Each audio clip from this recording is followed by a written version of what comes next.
तिमीहरूले न्युटनका नाम सुनेका छौ होला हैन। न्युटनले के दिएको थियो त ग्रेभिटी सम्बन्धी ल दिएको थियो। उसको लको अनुसार यो ब्रह्माण्डमा कुनै पनि दुई अब्जेक्टको बीचमा फोर्स अफ एट्र्याक्सन हुन्छ।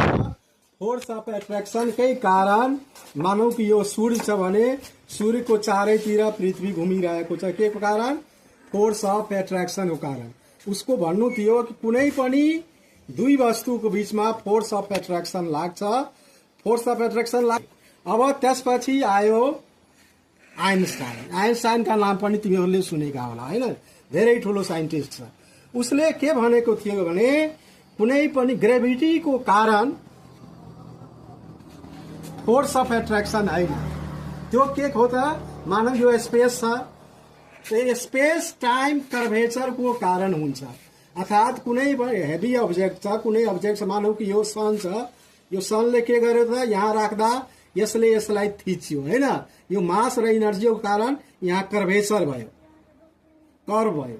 यो कर्वको कारणले नै के हुन्छ त कुनै यसभन्दा हल्को चिजहरू यसको चारैतिर यसरी घुमिरहन्छ हैन।